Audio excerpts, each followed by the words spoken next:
Hello YouTube, as you can see by the title today, I will be discussing the life and career of Roy Halston Froelich, an iconic American fashion designer. Born in Iowa to a working class family, he started creating clothes and hats for his sisters at a young age and eventually opened up his own hat business in 1952 while attending the School of Art Institute of Chicago.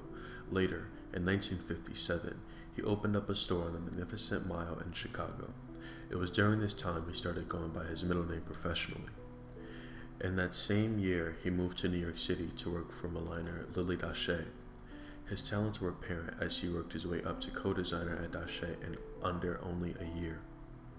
This is around the time Halston met legendary designer Charles James, who introduced him to important business and social connections.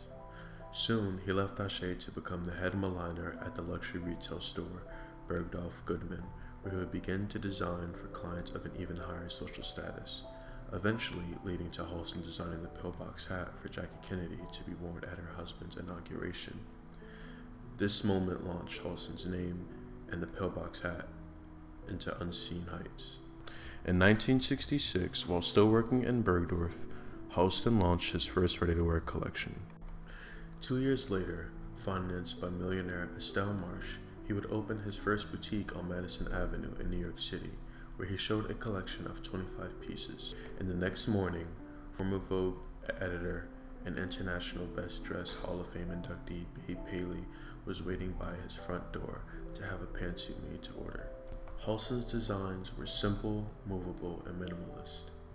Halston then hired his mentor and friend Charles James to work for him in the showroom, and in 1970, they showed their first collection, which was received negatively by the press. Following this, according to Charles James, Halston offered him $250 a week for the rest of his life to step down from designing, which today is around $2,000. The two would part ways, and James would come out throughout the remainder of his life claiming that Halston stole his ideas until his death in 1978. While in Paris, he saw Ultrasuede on designer Issey Miyake. Miyake told Halston that the material was machine washable, but Halston misinterpreted this to mean the material was waterproof. Believing this, he made his first ultrasuede garment, a trench coat. This water-absorbent trench coat was a success and gave way to his iconic ultrasuede shirt dress in 1978. I'm leaving information regarding the construction of this trench coat and the shirt dress in the description. With his brand making nearly $30 million and earning 3 COTY awards by 1973, Halston was seeing amazing success, and in that same year, his company and design services were purchased by Norton Simon Inc. for $12 million. In this same year, he took part in a fundraising fashion show for and within the Palace of Versailles. It pitted 5 American designers against legendary French designers Yves Saint Laurent, Pierre Cardin, Emmanuel Ungaro, Marc Bohan of Christian Dior, and Hubert de Givenchy. The event was attended by world-famous artists, aristocrats, and celebrity entertainers. The American underdogs surprised the French audience not only with their designs, but with their presentation as well. It's a really fascinating event. It sounds like a huge spectacle. There's not much video, and there's not many photos from the event, but there is a documentary that you should definitely watch if you're interested in it. I'll link it below. Norton Simon's funding saw the Halston brand extending into perfumes, luggage, bedding, lingerie, menswear, and handbags throughout the 70s. In 1977, he designed for Braniff International Airways, creating brown uniforms for the crew members and Argentinian leather seats. Halston was also known by his celebrity status, constantly flanked by models who were always dressed head to toe in Halston, parties with the likes of Andy Warhol and famous disco club Studio 54. He's also noted for being one of the first major designers to hire models of color. By the turn of the decade, the Halston name was everywhere, from fragrances to Girl Scout uniforms.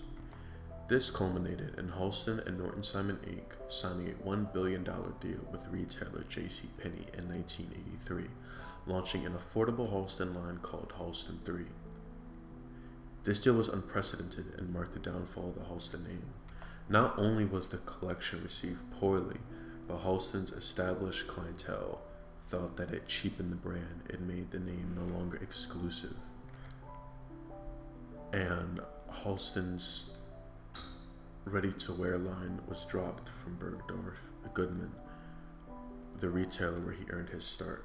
And it's kind of interesting because, it's not an uncommon thing now for high-end brands to do collaborations with retail stores known for being affordable. Like, you've seen it with H&M and Karl Lagerfeld. You've seen it with H&M and Margiela. So in a way, you could say he paved the way for them to do that. But anyway, in that same year, Norton Simon was acquired by Esmark Inc. Afterwards, the Halston brand was bounced around between 6 other companies, and finally, in 1984, Halston was barred from designing from the Halston brand, losing all control of his name brand. Halston was resigned to creating clothes for a few of his close friends. In his later days, he retreated to San Francisco before finally dying of AIDS complications in 1988.